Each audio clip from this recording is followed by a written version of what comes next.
This evening we begin a series of excursions into high legendary. And perhaps we might take a moment to introduce the general theme. As you probably well know, most of the sources of our knowledge of the great religions of the world are historically uncertain. We find that even in religious and philosophical systems that have come into existence in the last 1,000 years, data is seldom adequate. Perhaps one reason lies in the fact that most of the human experiences which have resulted in an important revelation have been highly subjective to the historical person. Usually, such information was scanty.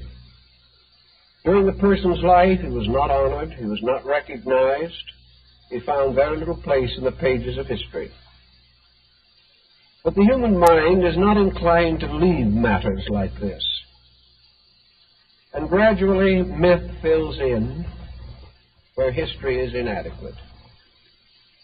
Always also there are certain tales, legends, stories that have descended from one generation to another. These have frequently been considerably amplified in the passing of time. And where a religious factor is present, the miraculous is almost always superimposed upon the meager, demonstrable facts. This is true all over the world, and it is especially true in Asia. For we know that the Asiatic mind is very highly dramatic. Many of the great legends of the world have come from the East, and even those which we normally associate with the West may have had Oriental origins. Legends are wonderful ways of maintaining human interest in events which in themselves may be difficult or remote in time. So this evening we are going to study a fragment of the great transition which occurred in the descent of the Buddhistic tradition in the Far East. The Southern school of Buddhism, depending largely upon the Pali texts, has been termed the conservative school.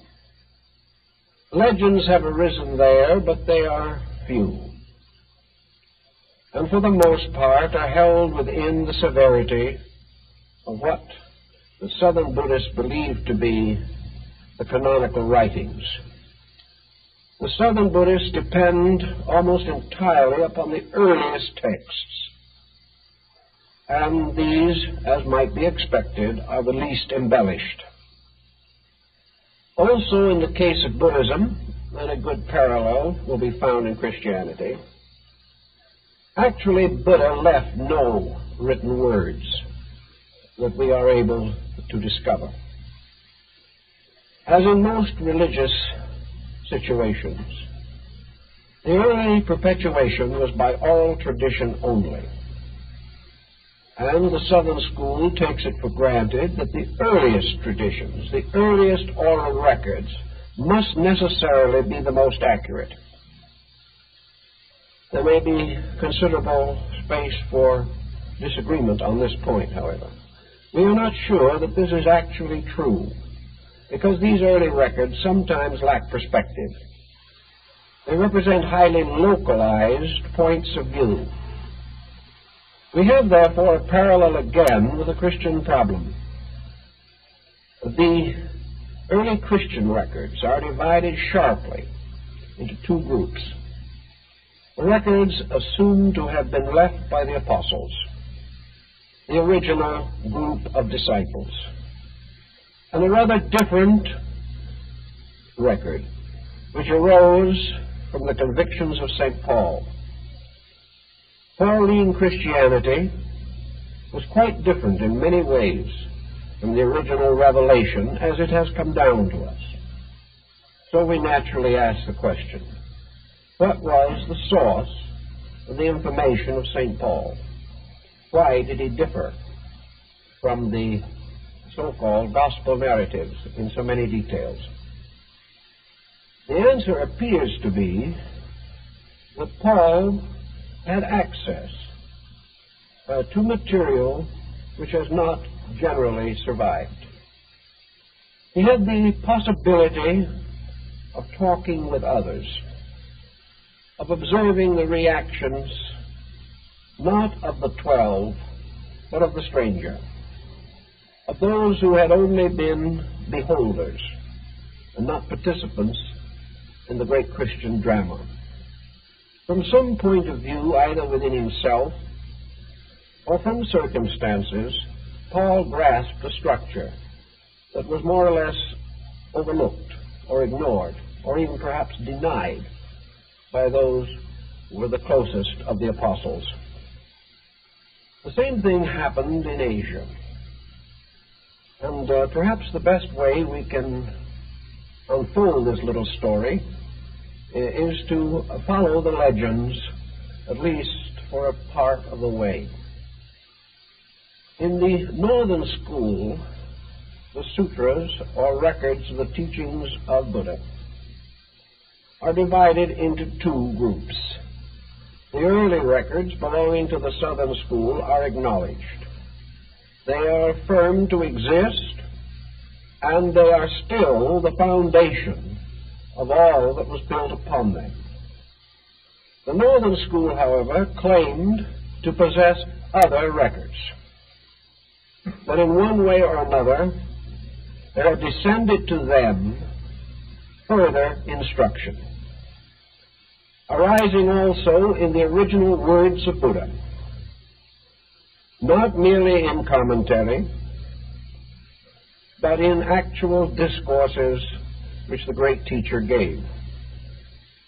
The northern school, therefore, divided the teachings of Buddha into a series of periods. They said that Buddha, at different times in his life, revealed different levels or layers of his instruction. It is said of Jesus that he taught the multitude in parables, but to the disciples he taught certain other things. Christendom does not know what those certain other things were. There seems to have been no descent in record. In Buddhism, the certain other things which Buddha may have taught are at least claimed to have been preserved. In the course, therefore, of the ministry of Buddha, beginning with the Prajnaparamita Sutra, his instruction is regarded as having become gradually more deep and more complete. And that as he passed along through his 45 years of earthly ministry, there were occasions when to those peculiarly wise or remarkably venerable he gave other instructions. And upon these other instructions the northern school is built. These other instructions have been very bewildering to Western Orientalists.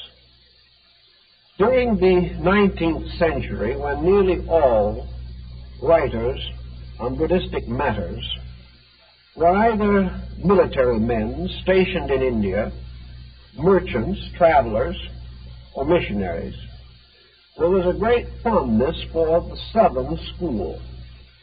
The peculiar severity of the doctrine, its profound skepticism, and the vestiges which seemed to linger in the southern belief, affirming that Buddha was atheistic, and also that he did not believe in the immortality of the human soul. These thoughts were quickly and eagerly grasped by the missionaries. It provided them with a splendid armament against Buddhism as far as Western thinking was concerned. They were in a position to contrast the best of Christianity with the worst of Buddhism and came up with some very dramatic, if not entirely realistic, conclusions. In any event, we are indebted mostly to these doubtful sources, some of them highly obviously prejudiced, for our Western concept of this Eastern philosophy almost to the time of the turn of the present century. Actually, of course, our knowledge of the whole matter in the West was probably only 200 or 300 years old, as far as any effort at scholarship or estimation would be concerned. As a result of this mass of early publication, highly critical, an attitude was established in the Western mind, an attitude that was not especially sympathetic.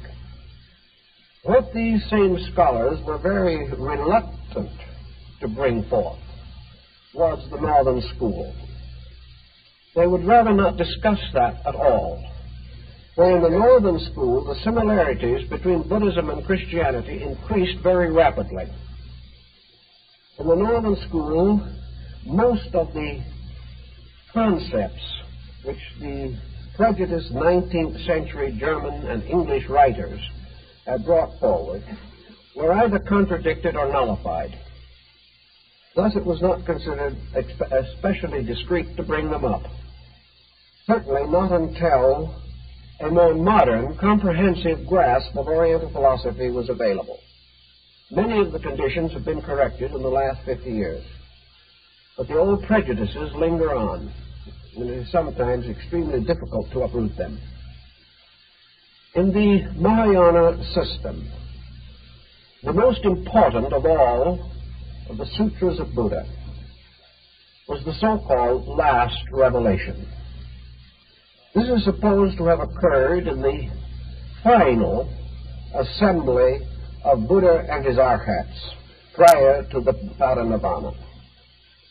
At this time, Buddha, having reached that period in his life's ministry in which he knew that his earthly mission was very nearly completed, felt impelled, according to the reports, to reveal the soul of the doctrine, that part which had been previously either completely concealed or at least only intimated to a few of his closest followers. A somewhat parallel account to this, of course, running very consistent with it, is the report as to the origin of Zen, which is also attributed directly to Buddha in a special occasion in which he transmitted the doctrine by nonverbal means to one of his disciples who became the first patriarch of Zen. So there are legends and myths about these things. How true they are, perhaps we can never fully be certain. But they are not more numerous, nor more extraordinary, nor more exceptional than those which also gathered around the early centuries of Christianity. And for that matter, they are to be found in the cradle years of every religious system. The great revelation which Buddha is supposed to have made is contained in the Saddhamma Pundarika Sutra, called the Sutra of the Lotus of the Good Law. This sutra, presumably, must have been transcribed by some person present, or perhaps carried in verbal descent for 2 or 3 or more generations. Again, the details are not certain, but the point that is made of really practical importance is that this sutra was never revealed. It was held either in a very small group, or else it was communicated privately, or perhaps by even another approach, this might have been the only instruction which he personally wrote down, and therefore was able to control the future of it. These are speculations. There are no certainties. The nature of the Sutra of the Lotus of the Good Law is quite suggestive of the Apocalypse of St. John. It is entirely different from practically any other early Buddhist writing. Many others descended from it, but this has an almost unique place in itself. In this sutra, the instruction is primarily attributed to Buddha. It is in the usual form, except that it exists in two parts. The first, prose, and the second, gatha. Gathas are poems. They are poetic renditions of sermons or great instructions. Gathas are also to be found in Persian religion, and it is held on some grounds that perhaps they were introduced into India by Persians. As a result of the two forms, the Sadhana Pundarika Sutra is really two books in one, with the texts exceedingly similar. It is as though you read a prose and then a poetic version of the same statements. Some sections are not in Gatha. They exist only in the prose form. But these are only about 4 or 5 out of the nearly 30 sections which make up the work. We say that the tone of the volume, or the tone of the instruction, is apocalyptical, that it is a great drama, an incredible unfolding in space. It has high majesty. It is entirely different in tone and in quality from the severe, highly moralistic doctrines of the Southern School. These doctrines are not contradicted, but they are expanded in a very curious way, one which has hardly been touched by Western thinkers at all. Only a few Orientalists have worked with it carefully. A fair version of the Lotus Sutra will be found in Max Muller's collection of the sacred books of the East. The general theme presents us with a series of new patterns which may be regarded as essentially esoteric. Certainly, they are highly mystical. Buddha is transformed in this sutra from the moral teacher who walked the dusty roads of Bengal to a symbol of universal reality. Buddha is transformed much as Jesus was transformed by Paul, the historical Jesus of the apostles and the mystical Christos of Paul. The Christos was a universal being, an ever-present power, a majesty in space. And to a large measure, this is what happens in the Lotus Sutra. Buddha is the axis of it. He is a strangely detached axis. In the sutra, there is no warm humanity bestowed upon the Buddha personality. He is completely detached from all worldliness. And yet with it, there is this tremendous sense of the divine presence. Several authorities have come to the conclusion that in the Lotus Sutra, Buddha is lifted to a condition or position very close to divinity. And yet he is not divine. The sutra makes no effort to indicate that he is.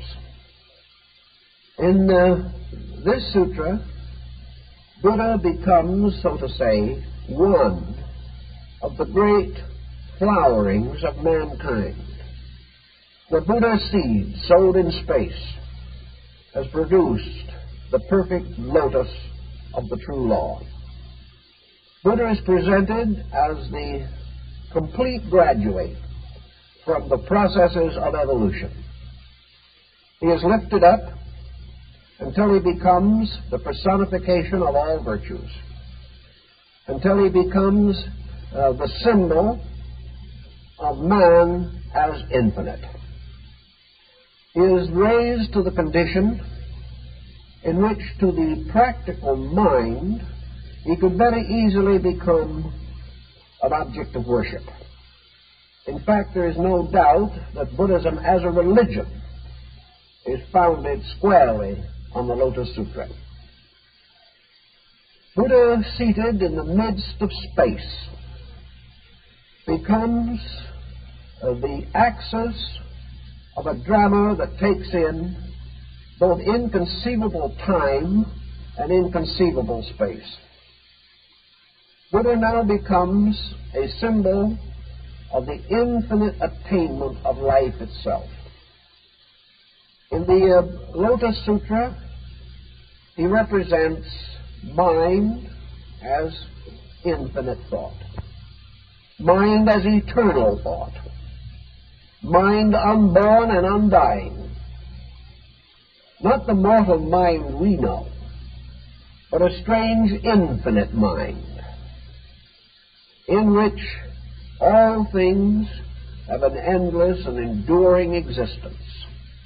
This mind is ever changing in its appearances, ever different in its manifestations, ever moving from one integration to another, always unfolding, always growing, until the end is an absolute apocalypse. Wherever this tradition arose, it was certainly one of the most extraordinary products of man's creative skill, legendary, or dramatic power. It has been likened to the rituals of a great mystery school, something which, while passionless in itself, would create in man a tremendous passion after infinity. One of the first things that the Lotus Sutra reveals to us is that Buddha was not unique. While he represents this infinite expanse of consciousness, similar representations, equal representations exist everywhere. The universe as a causal, invisible realm is inhabited by an infinite number of completely enlightened beings. These enlightened beings are all Buddhas. They abide in the most remote places of space and time. Buddhism in this respect drew upon the great astronomical theories of the Brahmins and conceived a universe which is not in any way put to shame by modern science. For instead of using light years to measure time or distances, the Brahmins had their own calculations, but space extended out in countless billions of aeons of time and distance. And everywhere in this space, which unfolded like the enormous rows of Dante's Paradiso, everywhere in space were these meditating powers, these vast products of ageless evolution. All of this vast mystery did not descend from heaven. It rose from nature. It was a revelation of the infinite power contained in the mystery seeds of things, the bija seeds. The seeds of Buddha are cast in space, and they continue to unfold until each one reveals its complete enlightenment. And space is filled with an evolving order of creatures, beings, powers, all in infinite unfoldment. When the time comes for the sutra to begin, it has its own delightful, dramatic beginning. The great teacher, who is now both Buddha and an infinite symbol, is quietly meditating. And around him are gathered the aeons, the powers, an infinite number of arhats with their shaven heads, extending as far as the mind can think into eternity. Here also are gathered the great regiments of the Bodhisattvas in their wonderful princely habiliments. Here are the Brahmin gods from all the lokas of the ancient Hindu pantheon. Here also are the great processions of nuns, led by the wife of Buddha himself. Here are all the orders of the mendicants, the seekers, the believers. Here also, according to the artistic representations of these events in ancient fresco, are all the animal creatures, everything that lives. For this scene is a sort of infinite expansion of the Parinirvana scene. In this also, Buddha is surrounded by examples of every type of living thing. Slowly, the great teacher emerges from meditation. And from the urna, a mysterious coil of light on his forehead, breaks forth the ray that illuminates all worlds. And the great company becomes, as it were, under the spell of an absolute weightiness. The great power was to speak. But before this power spoke, the sky was filled with clouds and lights. And down from the skies in all parts of the universe came the Buddhas of other worlds, other constellations, other planets, other levels of space, all coming to join in this great moment when the law was to be revealed. Now, it is well possible to imagine the power of this scene. The interpretation of it is extremely complicated. For as might be expected, the words that have been preserved and attributed to Buddha on this occasion are scarcely the secret of the situation.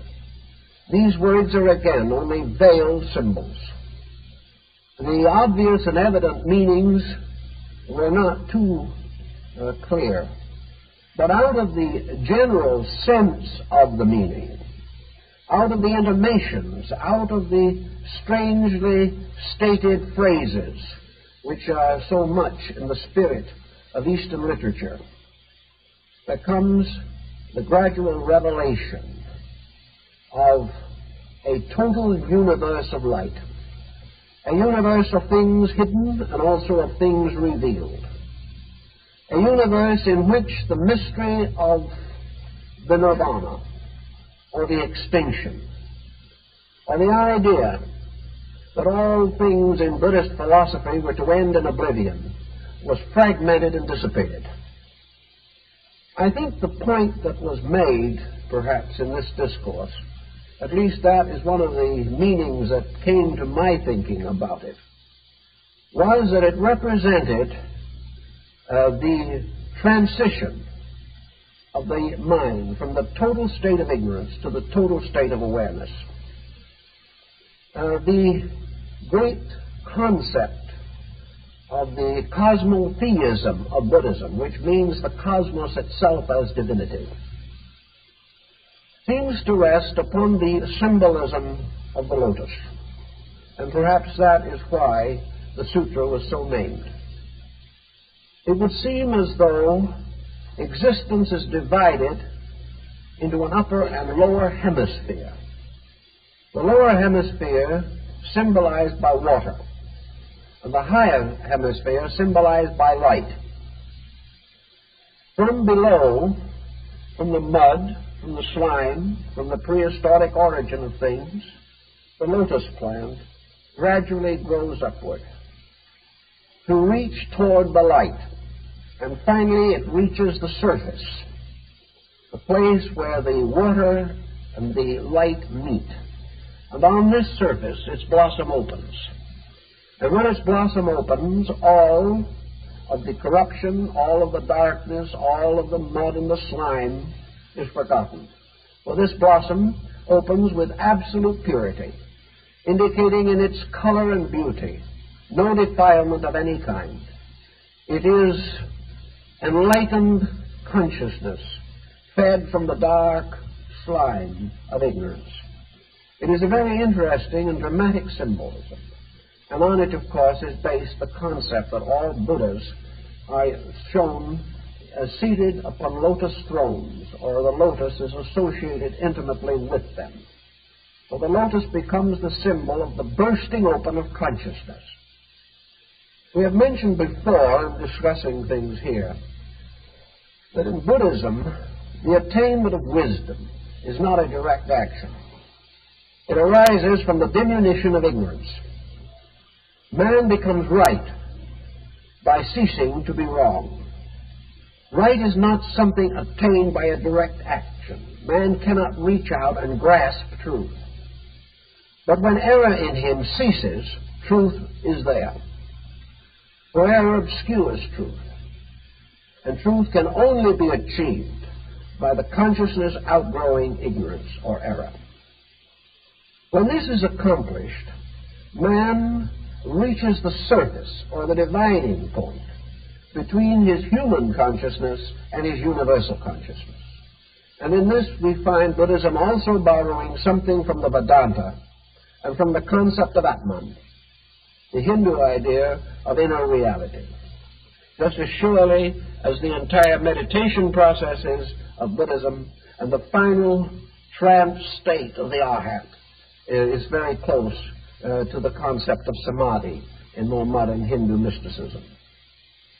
In any event, what we seem to have here is that man finally reaches a state in which for the first time he is capable of knowing.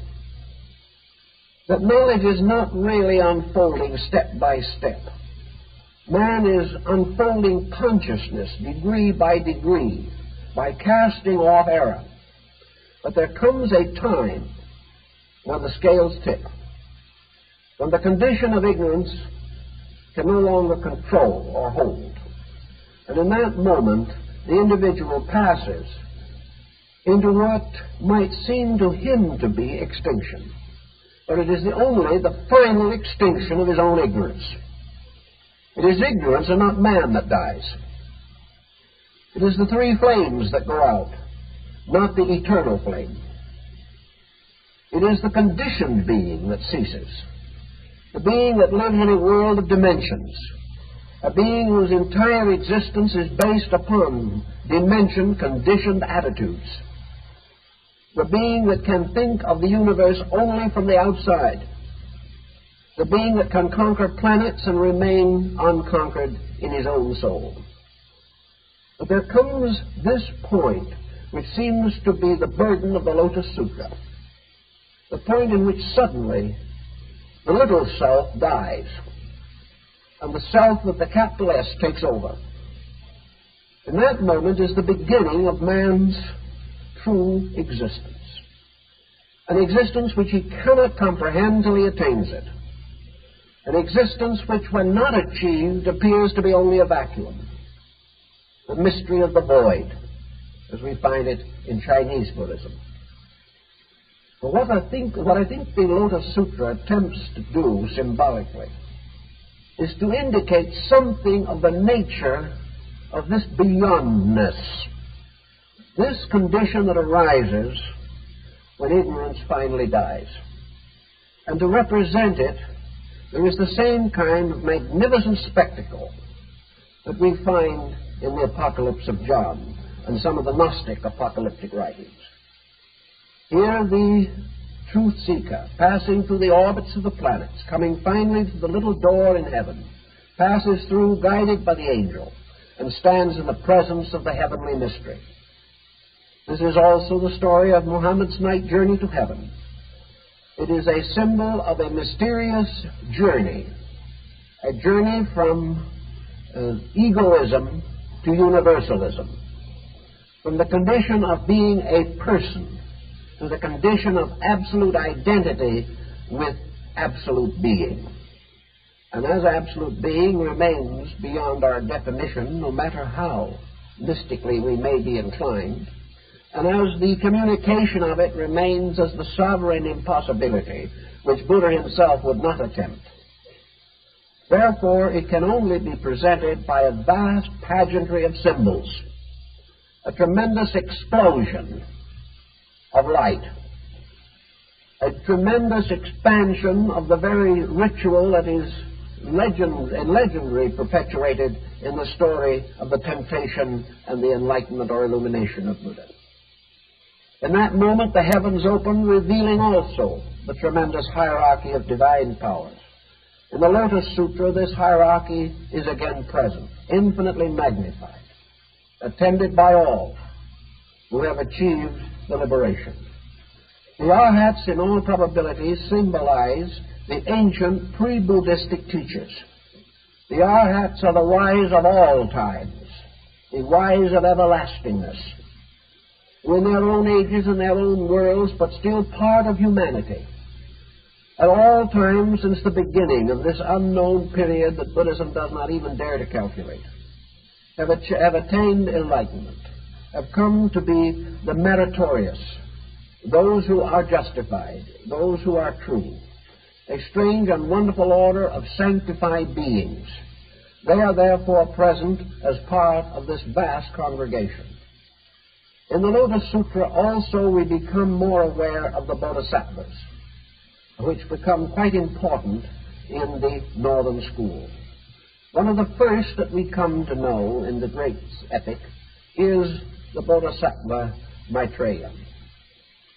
Maitreya, of course, was the custodian and guardian of the Tushita heaven, the heaven where Buddha himself awaited embodiment.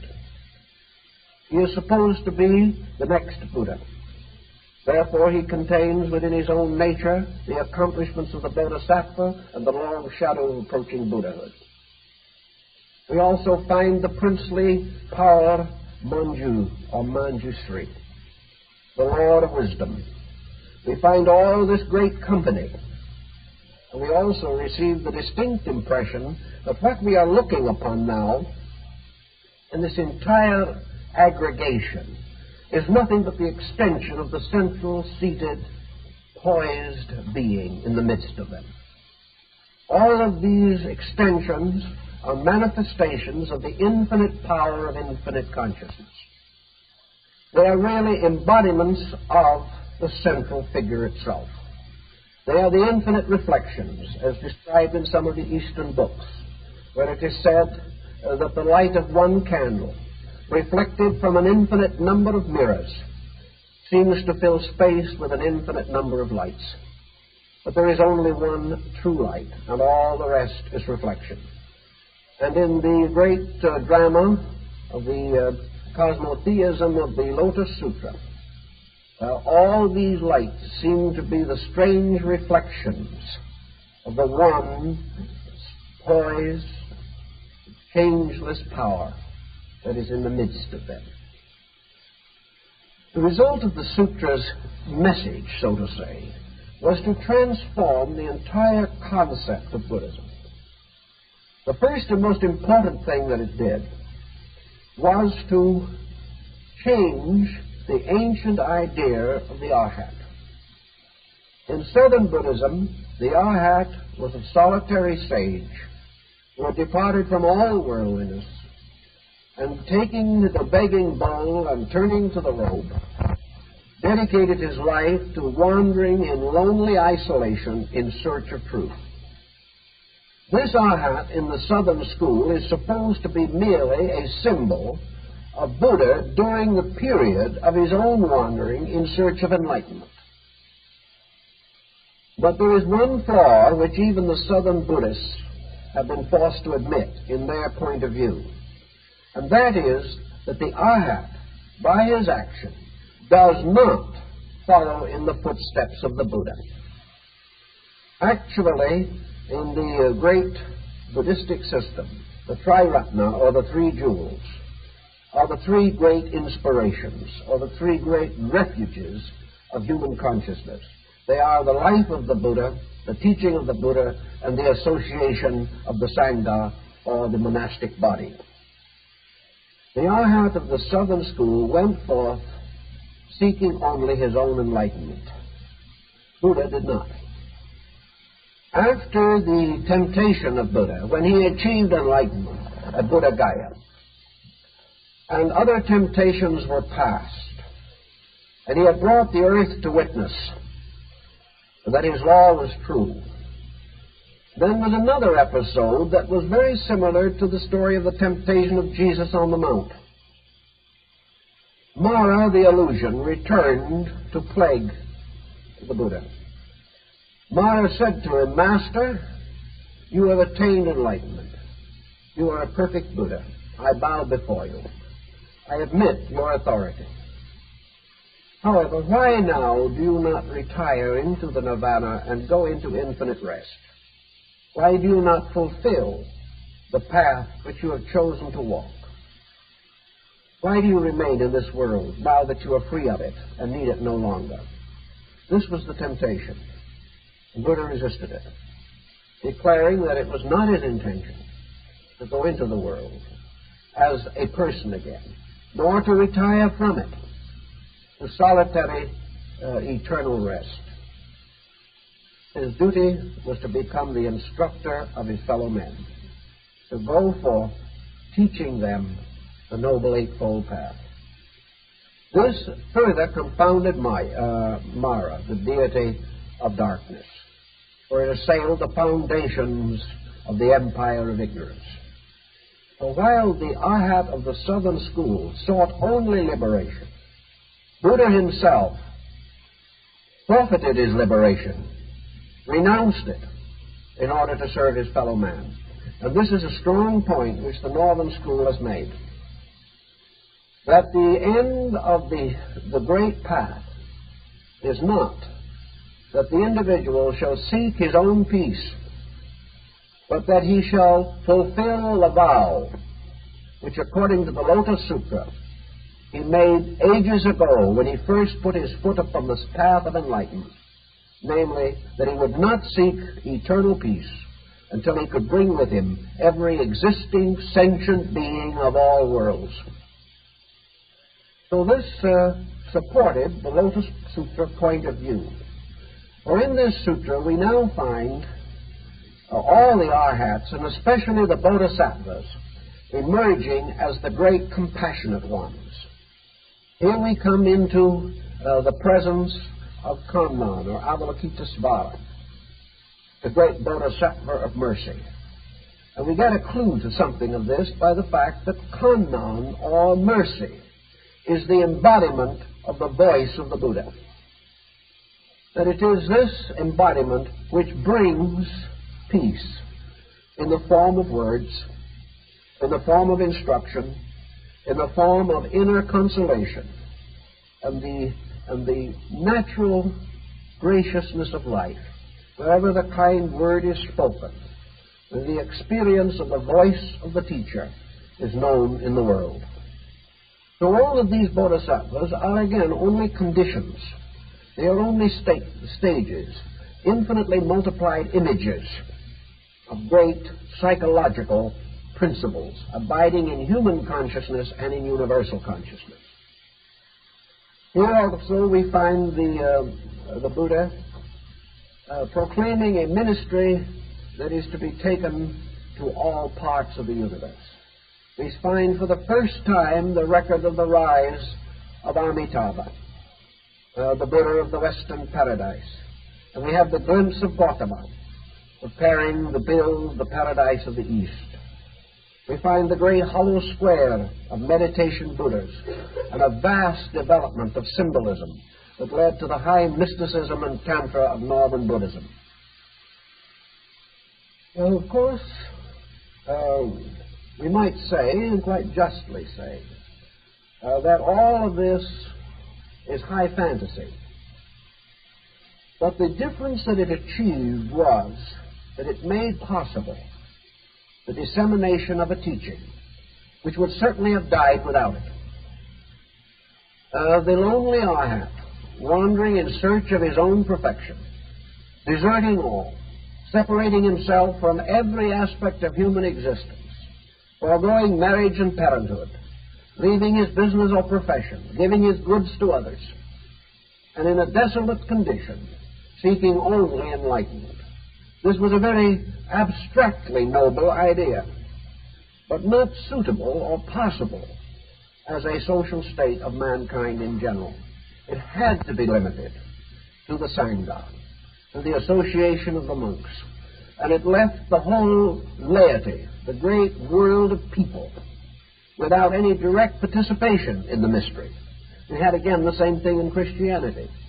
In the early days of Christianity, the laity could only serve the priesthood. They could never actually be dynamic participants in the great Eucharistic mysteries of their own faith. They were on the outside, perhaps considered, perhaps to a measure respected, but never permitted to partake of those rites which were for the sanctified, the ordained, and the venerable. This situation in Buddhism would certainly have produced the same kind of stalemate that might have arisen in Christianity without St. Paul. It was necessary to break through this and to create a new democracy in the universe.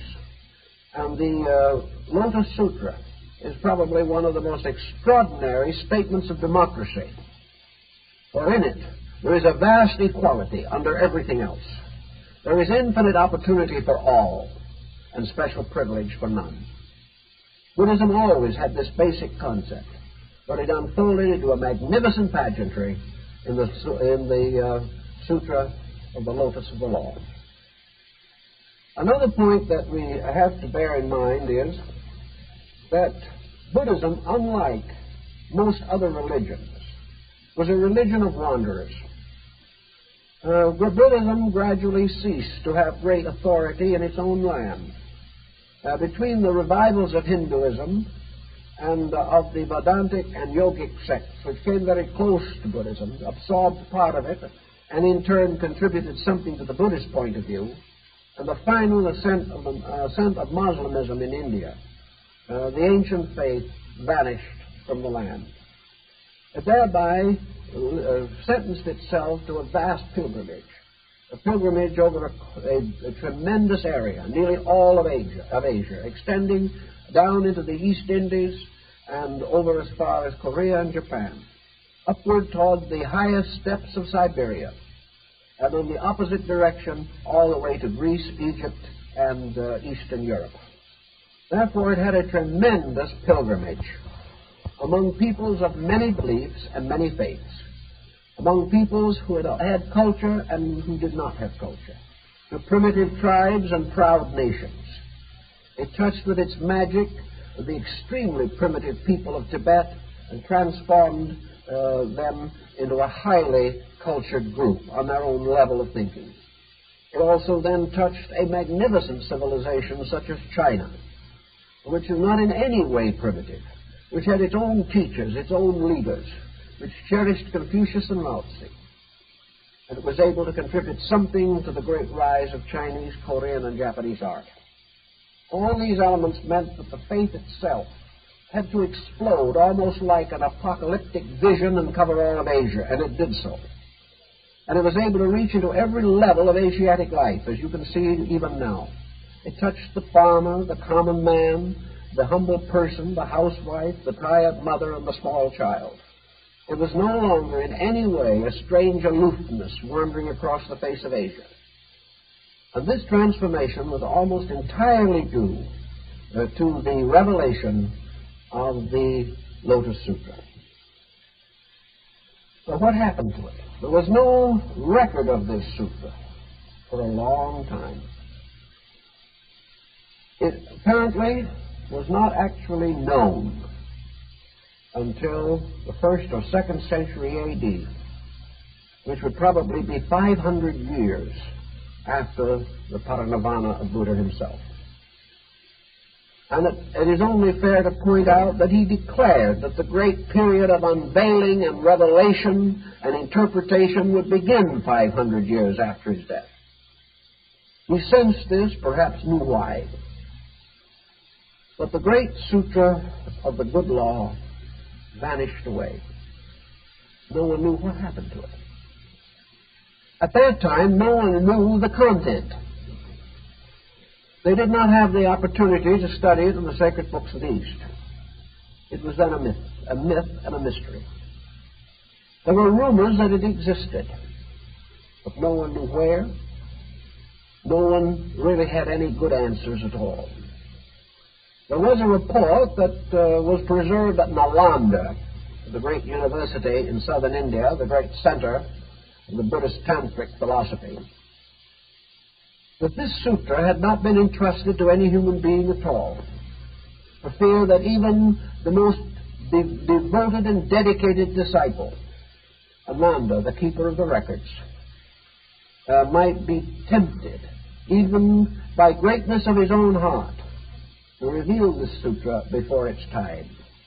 It was one of these things that was timed in some way. It had to come only when the moment was right. Now, skeptics of the other beliefs take a little different and not quite so friendly attitude on this. They insist that it was not preserved, that it was not kept, that it never existed, and that it was actually written at the time it was discovered. Now, this is what might be termed a very modern approach. It would be worthy of one of our higher intellectuals. But the fact remains that in the old legends, and the legends get pretty thick right now, that it was not entrusted to a human being at all, but it was entrusted to the king of the Nagas, the Nagas being the serpents. The serpents in India and in Nalanda were regarded as very strange and mysterious beings. They were always associated in both East and West with a twofold meaning. In both Asia and in the Near East, during Bible times, the serpent was both the symbol of wisdom and the symbol of temptation or cunning. In Egypt, we find the same meaning. And we find the well-known admonition in the Bible, "Be ye wise as serpents, and as harmless as doves." So the serpent had a good meaning and a bad meaning. But in almost all ancient peoples, the serpent was an esoteric emblem. It represented one of several things. First, it represented the hidden school, the secret assembly of the Mahatmas, Adepts, or Bodhisattvas, or Arhats, according to your belief, who maintained for centuries the secrets of their order, awaiting the strange symbol or sign which was to indicate the day of revelation. The second symbolism of the serpent in Tantra and in northern India and Tibet and Nepal associates it with yoga, indicating the serpent power, the mysterious spinal fire within man, which when raised up bestows upon man the power of consciousness of inner comprehension. Therefore, that the serpent in this case was the guardian of the inner world, the guardian of that part of consciousness which can only be known. And perhaps to borrow another simile from the Old Testament, the brazen serpent was raised in the wilderness, and all who looked upon it lived. This mysterious type of symbolism perhaps has a bearing upon our present problem. At the great University of Nalanda, there was a tank or pool of blue lotuses, which was built upon the site of the ancient habitation of the Nagas, the serpent kings. In Siam or Thailand, Buddhist figures are nearly always shown seated upon the coils of the great seven-headed Naga. The king of the Nagas, Mukalinda, who according to the ancient legends used his hooded cobra head to protect Buddha from all evil, forming of it a kind of canopy or guard against the entry of the evil thoughts of wicked souls. In any event, the serpent symbol was tied into the mystery of the lotus of the good law. It was said that these serpents received this as the most priceless of their heritage, that they dedicated and swore that they would maintain the secret until the coming of the messenger, the one who was appointed to reveal it. And in order that it might never be falsely revealed, they carried it into one of the most distant places of the world, Various stories are advanced as to where this distant place is. Some said that it was in the Himalayas of northern India, some in the plains of southern India. This is the more common version. Others still that it was not in this world at all, but that the secret repository of the great wisdom was suspended in space, like the pagodas and temples that appeared in the great vision of the Blue Lotus Sutra. And around this place, this mysterious and secret abode, the Nagas spun clouds of oblivion so that no one could find it, and they guarded it day and night, and over it they held protection under the great hoods of their cobra heads.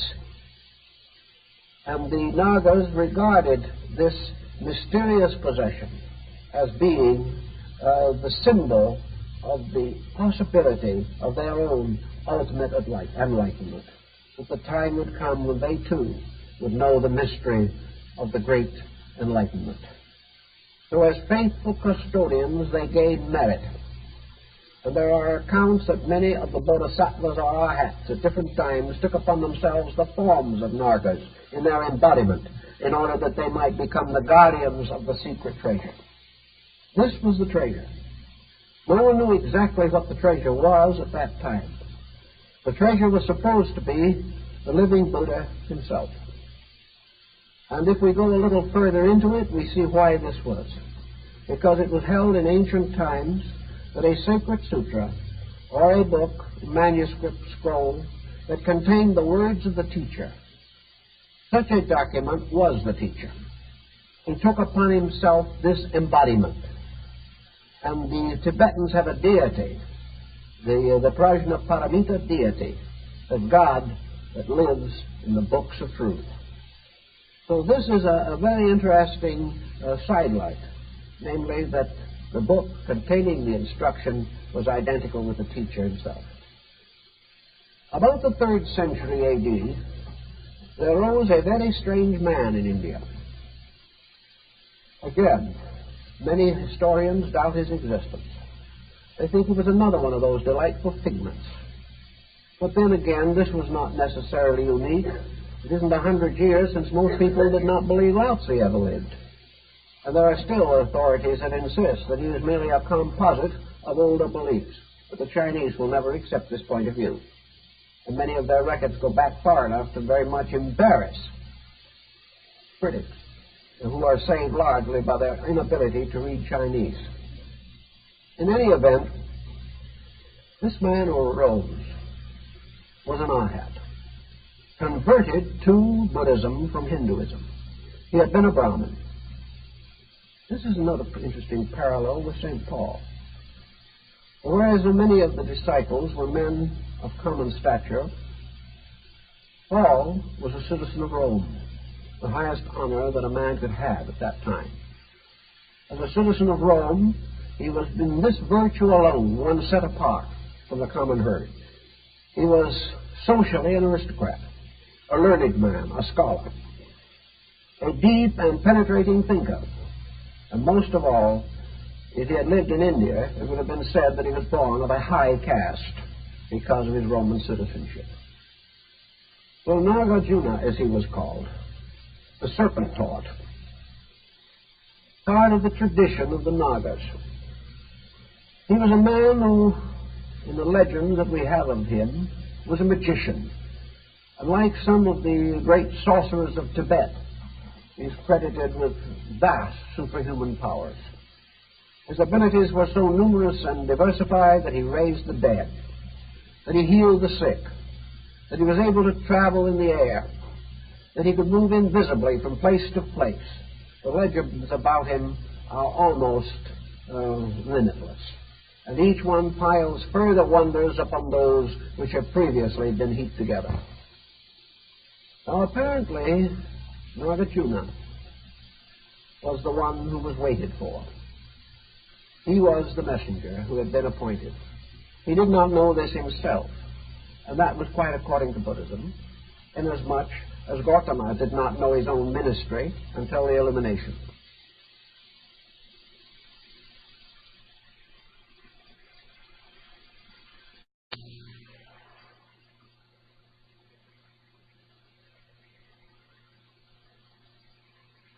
to that time, he was simply a truth seeker like all other sincere human beings.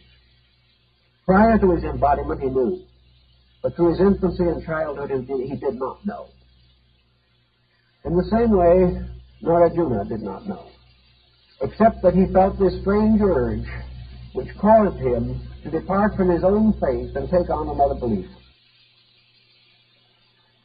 Some may say that this might have led to complications for the good man, but it did not, because Hinduism at that time was strangely tolerant. Sages and holy men moved about, transferring their allegiances with considerable freedom, and there was very little religious persecution of any kind.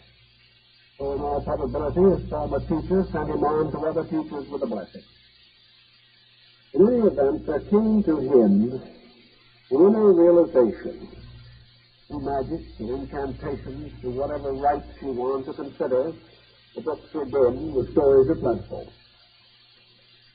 He became aware of the existence of the Sadhana Pundarika Sutta. He knew that it existed. He knew that it was the great esoteric book of Buddhism. He knew that it was the great discourse in which the secret of the large vehicle was to be revealed to the world. And he started out pilgrim-wise to find the book. And he knew what he was looking for. He was looking for the secret place that was guarded by the king of the Nagas and all the faithful people of the serpent. And these same people of the serpent, by the way, occur on our western hemisphere. The Quetzalcoatl was the feathered serpent. The aspects of the Mayas were called the great serpent, and their subterranean temples and galleries were the serpent's holes in the earth. And here under the earth, the secret mysteries were revealed. So we have the same tradition moving everywhere. And Nagarjuna knew that the serpent had placed the great treasure in the Iron Tower. Now, the Iron Tower has been a subject of art and controversy also for a long time. What was it? We learn in the old scriptures that the planet itself was believed in the old times to be girdled with a wall of iron. Also that a great iron band or wall guarded the sanctuary of Meru, the mountain of the world. The Iron Tower, therefore, seems to represent a term of infinite protection. And from the oldest diagrams and figures in which the Tibetans particularly attempted to picture it, the tower resembles a small reliquary or oriental pagoda. It consists of a square base supporting a short cylinder which tops itself in the form of a half sphere. On this is a sort of roof, square also, with the little pitched ends of a pagoda. And out of this, in the center, rises a spire surrounded by 9 rings and surmounted by the blazing pearl. This little pagoda form is still found all of where Buddhism is known. It is still a reliquary. It is most usually found on the properties of monasteries as the abode of the spirits of the great priests who have gone before. It may be built over a relic, some small remain of a physical priest. But actually, the great golden pagoda at Rangoon, the Shui Dagon, the golden dragon, is such a pagoda in the Burmese form. The great Vats of Siam are also such pagodas. And in China, we have them rising like little buildings of several stories, like towers. Whereas in Japan, we are more apt to find the old Hindu or Tibetan style predominate. Somewhere was the Iron Tower. And in the Iron Tower, the mystery of the law slept, waiting revelation. And by his magic, Nagarjuna was able to find the Iron Tower. Some say that when he reached there, an ancient sage was dwelling near the tower.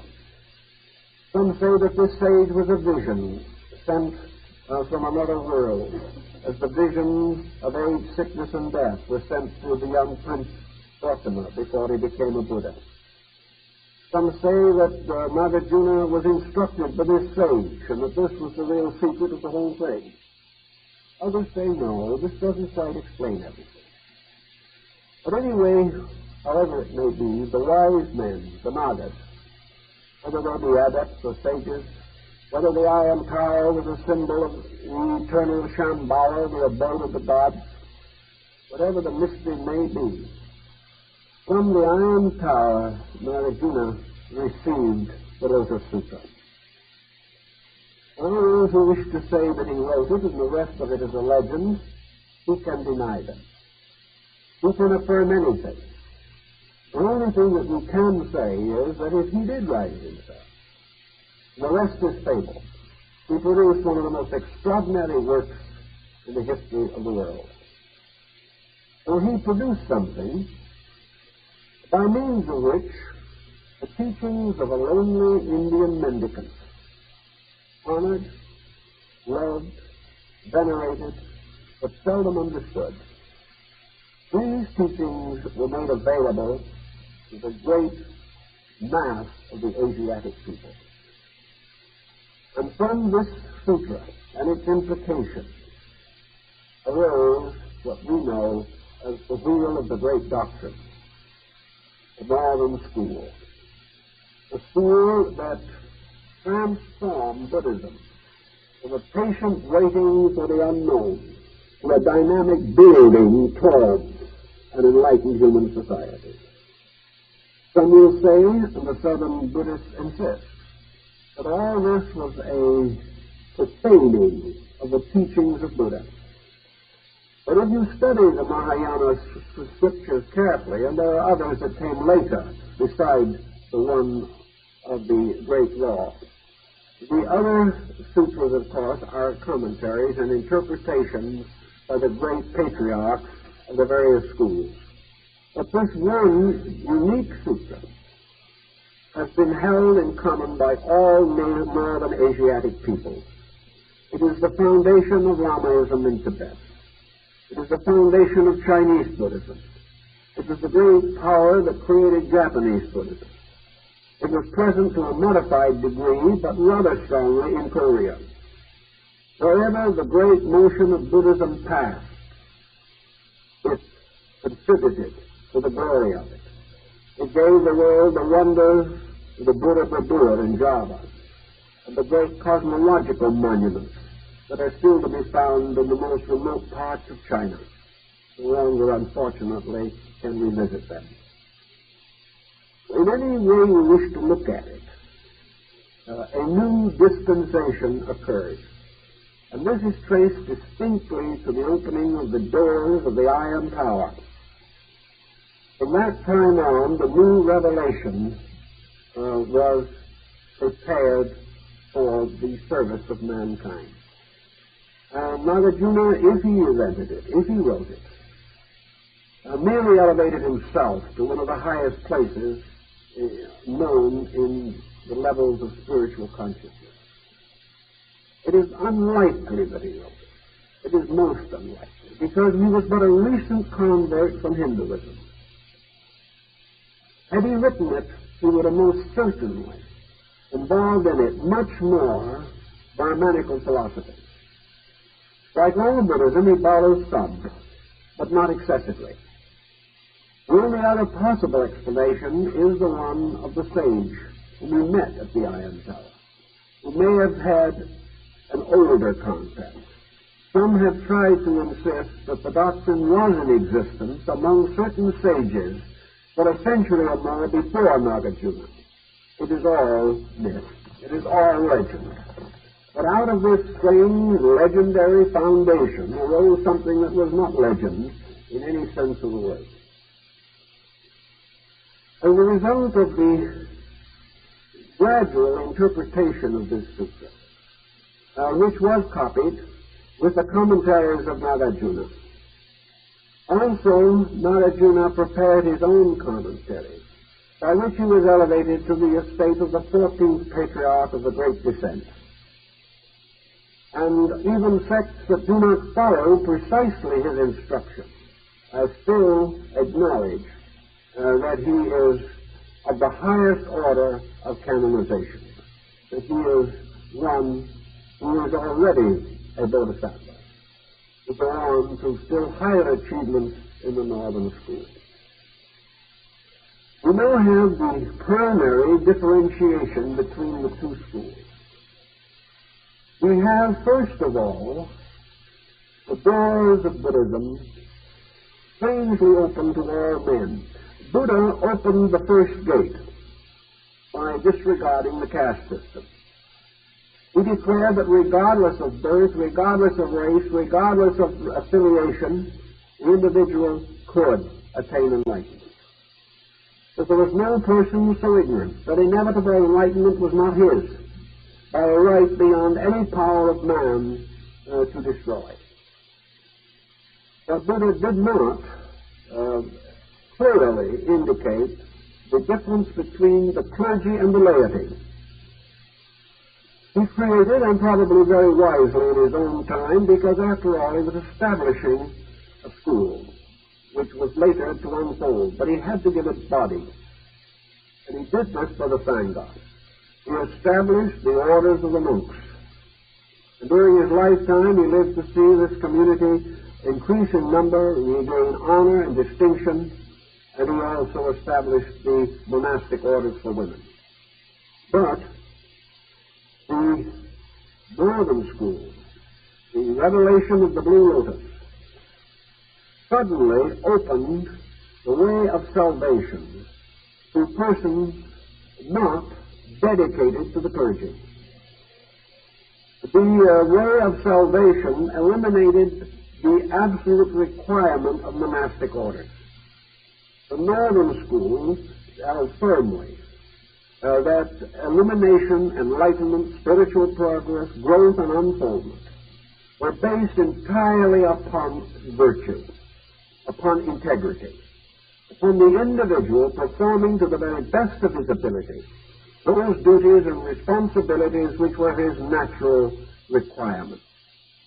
Therefore, it is perfectly possible for the householder, the parent, the child, the individual who continued to be a shopkeeper, who practiced the professions, who did whatever was naturally his occupation, his redemption, his illumination, his regeneration resulted from his faithful maintenance of the integrity of his own activity, whatever it might be.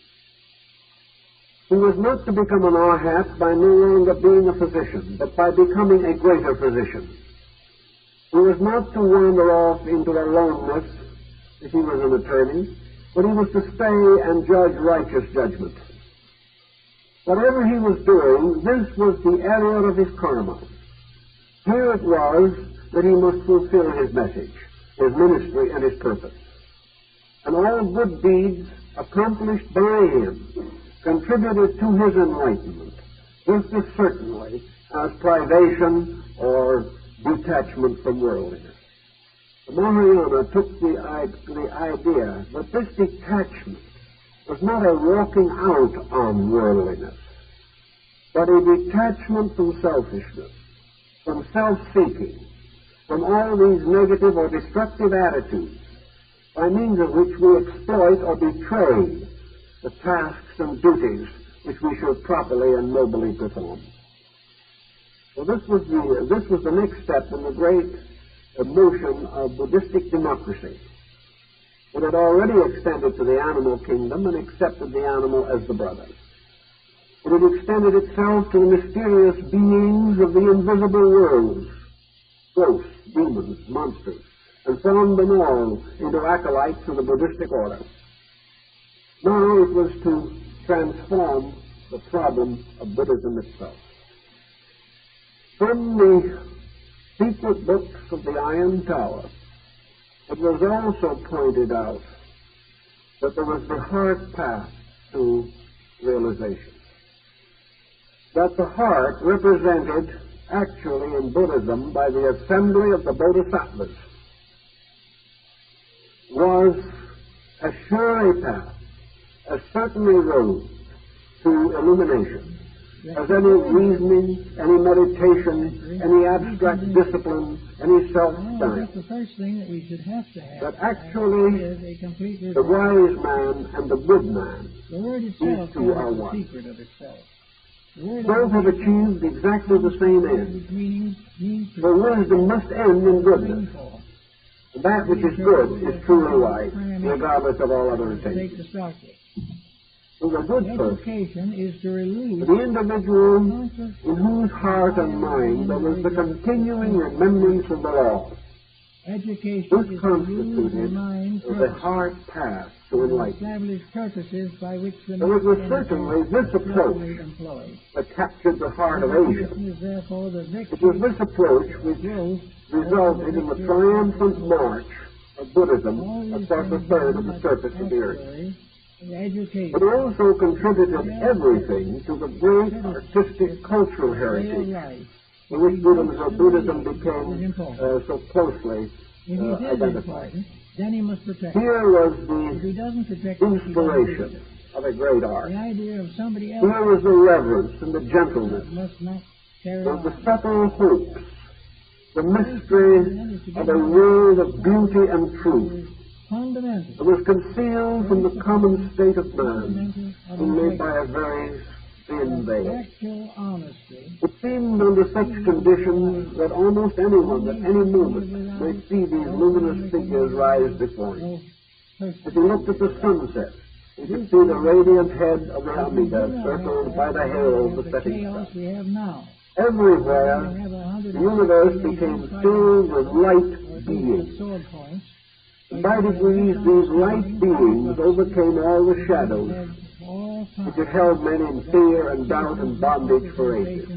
The Northern Buddhist school suddenly gave to man an invisible universe of beauty with which to surround The him. only way we can have integrity It gave him a universe of infinite hope. to the degree It gave him the solemn assurance of the sages would withdraw that our all would come well. cooperation from those who are And in this system, because of its complete lack of, almost you could say, complete lack of any trace of intolerance, degree of there was no longer any war of creed. They continue Men did not fail because they belonged to another faith.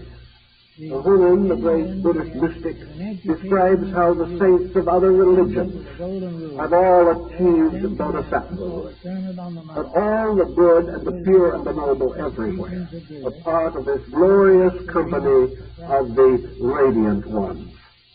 We have So the universe suddenly became almost as in the apocalyptic vision of the Blue Lotus, Can I get a word of the an extent of beings as far as mind and consciousness could conceive, all chanting together the glory of the doctrine, all bearing witness together to the infinite wisdom, infinite graciousness of truth, facilities of today. What's going to a happen? cosmic revelation of beauty, Run out of everything. a universe We of have principles, to observe just all of them benevolent, in which there was no evil principle, no power of ultimate evil anywhere. Evil being only man's ignorance, being the darkness which he has cast upon himself.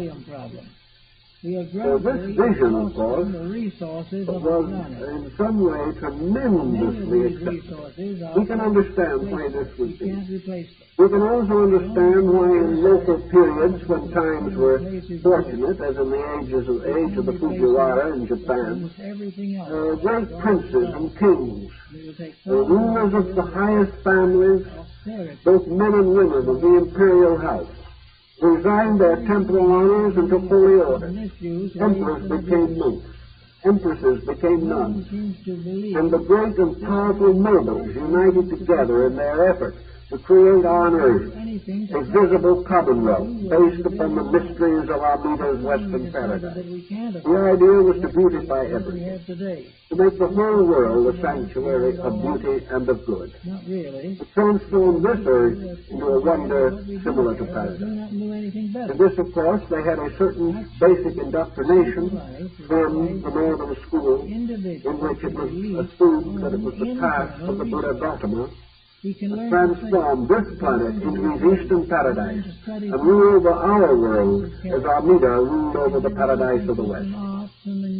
So everyone was helping or trying to help or thinking about helping to make this great beauty a reality. Obviously, these tremendous spirits of idealism could not be maintained. The intensities of life would not permit it. One by one, these ancient shrines were deserted, or at least became merely great treasures of nations, to be shown to travelers, even to be used still for religious purposes. But there was this tremendous outburst of divine hope. And this was represented in the final culmination of most of these Buddhist schools in Japan, where alone we can study them today. There's practically no other place where we can study. And that is the rising of the 10 or 12 schools, according to different classifications of Buddhists in Japan. The first two schools, those which came under the direct supervision of Prince Shotoku, belonged to the Southern School. They were the severe school of the renunciation of the world and the arhat wandering into the loneliness. But they vanished away, and little remained but their monuments. Almost immediately, the northern school took over Japanese consciousness. It was firmly established for the 7th or 8th century. Then came the burst of art. Then came the wonderful unfoldment of architecture, of music, of the theater, of literature, of all the craft and artistic procedures. But gradually the tea ceremony, the flower arrangement, the no drama, all these things came out of this tremendous impact of artistry. And this whole artistry is almost completely an effort to capture in some way this apocalyptic vision of the Lotus Sutra. In some way, this sutra has become the inspiration for all that followed after. In the Chinese versions, in the early printed forms of the Sung and early Ming dynasties, the sutras are illustrated with great panoramas indicating the assemblages. Similar paintings exist at Chonghuan and Tufan in Xinjiang and in Chinese Turkestan. These great symbols also captured in the idea of the Buddha of Kamakura in Japan, the seated Buddha which we all know so well, over 40 feet in height. This quiet meditating figure is an effort to capture in the majestic proportions of itself something of the vision of the Lotus Sutra. The great Buddha Virakana at Nara, that is much larger, also represents the idea of the great teacher in his body of universal life. The only way they could even indicate it was by increasing the size or dimensions, the image. This process goes on throughout all the symbolism. In all these symbols we find the historical teacher, Gautama, not lost, not gone forever, but submerged in the vast manifestations of himself. Behind all of it is recognized the strange likeness of himself. For it was his own extraordinary revelation which created in man the archetype of all that was to follow. But upon this archetype was built a tremendous structure of interpretation, which finally was represented in the rise of the northern sect. Today we have in Japan and in China, where we can get at them, Hong Kong and Formosa, in Korea, where they can be reached at all, and in other isolated areas, formerly in Tibet, still in Nepal. We do have the continuous functioning of the northern system. We have Gautama, not so prominently displayed, but assumed and implied. For every figure of the Buddha that exists is merely an expression of the Gautama form. They're all based upon the one form. Every one of these transcendent beings in all their glories are nothing but a representation of Buddha at the moment of his illumination. All the wonderful bodhisattvic robes and jewels and adornments are all based upon Prince Siddhartha before the Enlightenment, when he was Prince of Kapilavastu, and therefore in his full royal habiliments. All the quiet, shaven-headed monks, and all the arhats, and merely Buddha the Wanderer, are wandering around in Bengal, looking for teachers that could give him the instruction. For all images are nothing but an extension of him. But in the course of this extension, this tremendous symbolic process, these extensions have taken on certain individualities of their own that are so regarded and venerated. But it is incorrect to say that they are working. It is working in the magnetic and in the Northern School, we have several sects, such as the Jodo and the Shin, and the Jodo Shin, and the Horanji, and many other sects, including the Nichiren-shu. These are Japanese schools. Every one of them adore the Sutra, the Lotus of the Law. They're not going to shunt it all of them are revelations based upon the strange, rather intense and gruff personality of Shonin Nichiren. This man was always belligerent, always a stormy force in the life of the country while he was alive, who lived in its stormiest period at the time of the threatened invasion by the hosts of Kublai Khan. This man, in his meditation, was seeking to give the people of Japan an interpretation of the greatest and most important and most profound concept to be found anywhere in Buddhism. He wanted to give them the soul of the doctrine. And obviously and inevitably, we revealed it to them through the Sutra of the Lotus of the Good Law, which is the most sacred book of that. It is the sacred book of all the Amrita sects of Japan and some others also. It is very strong in the undercurrent of Zen, though not so obvious. In every instance, it is the revelation of a great universal life principle. The universe unfolds as in the apocalyptic vision of the Sutra itself, to be an infinite world of infinite growth, with all things moving inevitably toward peace, toward a great happiness, not an extinction, but a reunion with life, not a ceasing, but a oneness with the magnificent thrill of eternal existence. Not the darkness of oblivion, not the dying out of everything, but the gradual dying out of error, until relieved of this, and with the inner light of his own consciousness, man looking at sunrise, looking out over the mountains, looking into the cities and towns, looking into the eyes of his own children, sees everywhere the magnificent pageantry of the Lotus Sutra. Everything filled with life. Everything filled with infinite beatitude. Everything thrilling and moving by laws that are immutable. And these laws are forever mercifully administered by those who understand them. For the laws are revealed to those who know them.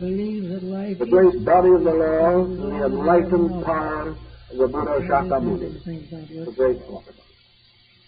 All the transcendent interpretations, all the subtle mysteries of hope and faith and kindness, all the healing powers, the consoling forces, all administered by the great Buddhas and Bodhisattvas. Here the whole universe consists of dedicated souls serving the law and bringing all life to conscious insight, oneness with the purpose of the law.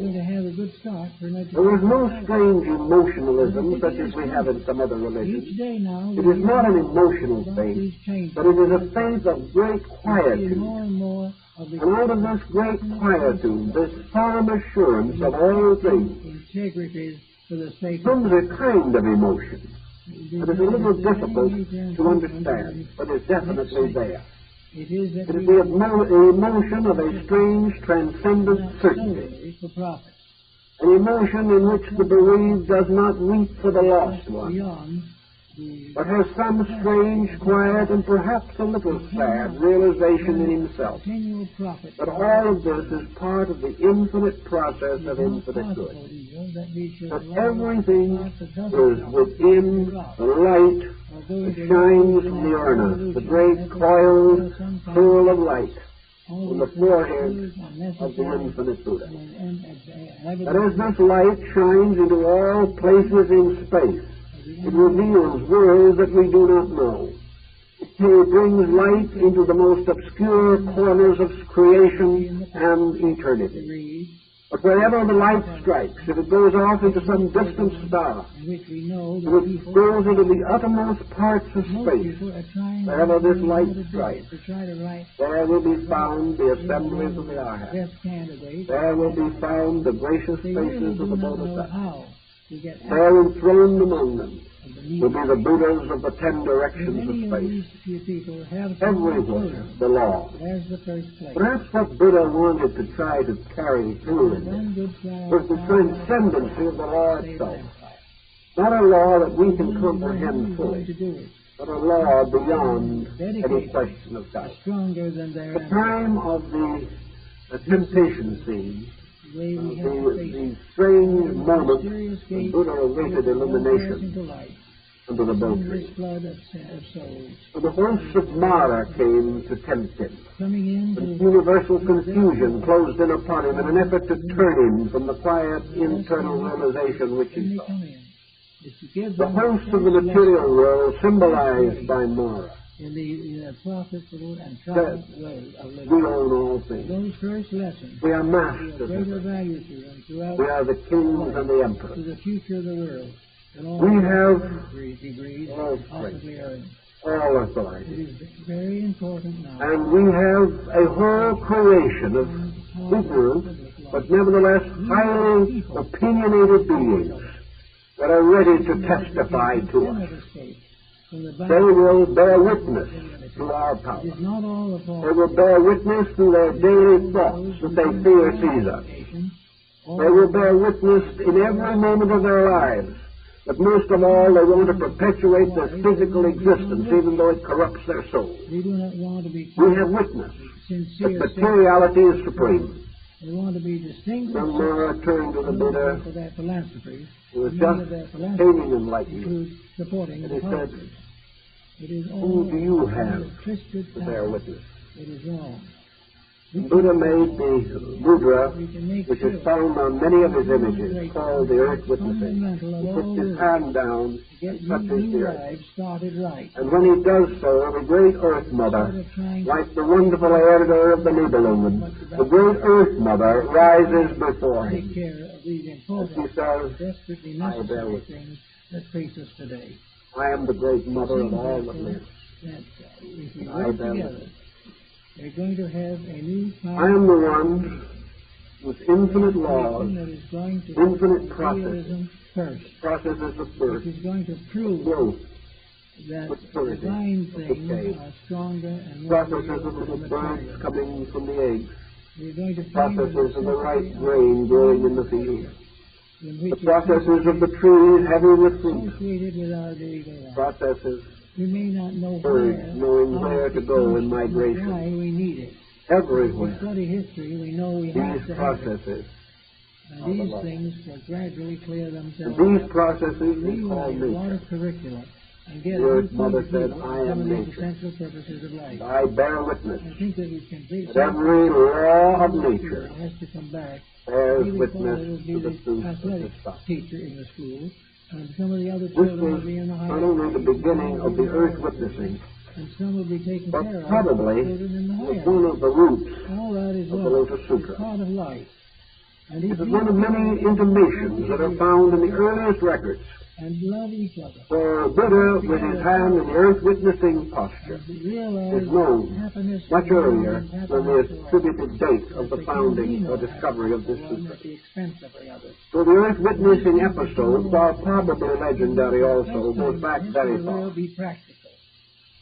But its main purpose is expressed by the teacher in his own words, that he asks no one to believe anything unless they can prove it in daily life. The daily life, the happiness and the sorrow, the coming and the going, the rising and the falling, all of the things that happen every day, these bear witness to the law. The law is not based upon revelation, though God pronounced it.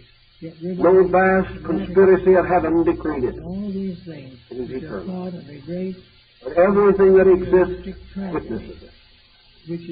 And the perfect witness of the law, that in which it is entirely embodied, is the mysterious golden figure seated in the midst of the universe in the Lotus Sutra, seated upon the lotus of nature, rising by the very processes of eternal growth, seated forever in the absolute composure of complete acceptance. This figure symbolizes, in a strange way, an extraordinary achievement possible to man. It can be accepted, it can be rejected. It can be held to be an answer, or it may be denied. Some will not consider that it is religious at all, but it is a strange proclamation of religion. But certainly, moving across the face of Asia, it became the most civilizing power that the East has ever known. And in many respects, it accomplished for them a civilizing influence that the West has never known. Because the West has always looked upon space as a great void to be conquered by man. It is a great emptiness to be filled by human ingenuity.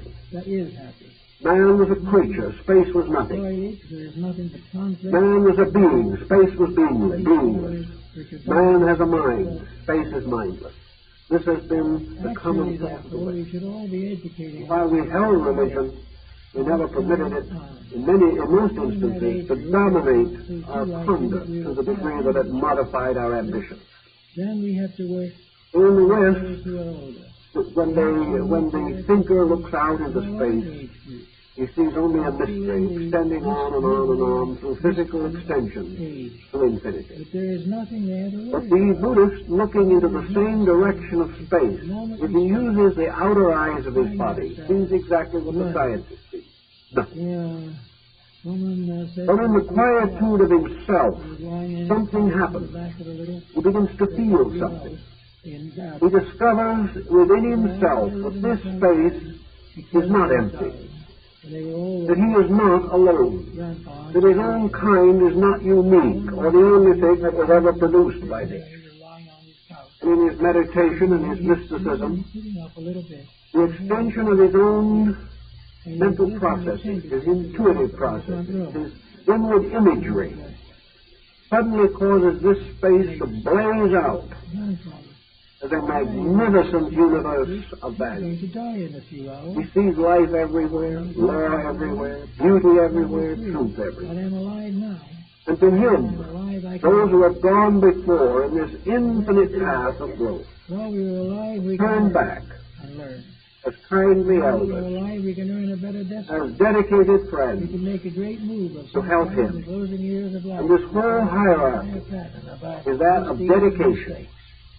Though a man might see these strange half-opened eyes looking at him and through him, and perhaps in a moment of inner vision, he might turn to see if they are looking at something behind him, because they do not seem to be focused directly on him. It's true of practically all these images. And if he gets this feeling, he is correct. The image is not looking at him. The image is looking at infinity. Behind the man who faces the image is an infinite process of existence. This face is looking past him into the roots of himself, into the animal world, into all the creatures of the elements, mysterious creatures we know nothing about, plants and minerals and atoms and electrons. This saving face is not devoted completely to him. He is only an incident, between now and the end great of process century, of we will salvation. find major changes in The the face of this meditating We will power find new approaches must to redeem the all that teaching. exists. We shall try It to must find, understand, share, enlighten Logic and the university even the to tiniest narcotics electron. at the same time. Everything must move Representing into this great pageant, as in the case of must unfold its divinity and its beauty, alcohol. till it becomes These are likewise all the presenting shining to us servant the of fact eternal that as truth. individuals, we This have was not the vision of the been Lotus taught to be Sutra. strong. This is what We have not Nagarjuna been taught said, to cling to what contained is in the not. iron tower We have of not God been is for the taught serpent. to put the good of ourselves May mean that it was the at eternal head God, of our list. We know these held in secret habits by ancient orders of or priests, destroy us so completely. and perhaps if Buddhism is correct, brought from other worlds and other suns and other aeons Promise of the moment into which this we feel world of things ours. so tall, Like is the mysterious, fabulous pagoda floating in space That's not so in the important. inner visions This of the feeling Lotus of being Sutra. 10 feet high In any is event, happening to us. this to the Buddhist Actually, at this is the moment, supreme achievement of his faith, 10 feet his high. sudden discovery Everything of the living universe, their little problem. universe alive in spirit and soul and in mind, Everyone will be rich. universe of infinite wisdom, Live his own infinite life. love, No one will be manifesting forever The through citizens will infinite take love. care of the children. This was the The monastery will apocalyptic take care vision, of the aged. and the tracing of it, and the story of it, and the legends around it Now, this is are among the most fascinating and interesting of all the Eastern same stories. thing as taking cocaine. Well, I think our time is up, so thank you So very you much. rule the world. Our world has been fed on various false structures, not returned, but false policies, false doctrines, false beliefs, false allegiances, until we now feel that we are just about the most perfect creatures that ever lived. But if we take a second look, we have to revise the estimate somewhat. We have to realize that in this last generation, we have broken more natural laws. We have misused more natural products. We have involved ourselves in more unnatural situations than ever before in history. We've broken rules that our ancestors didn't even know existed. We've done everything that we could just to do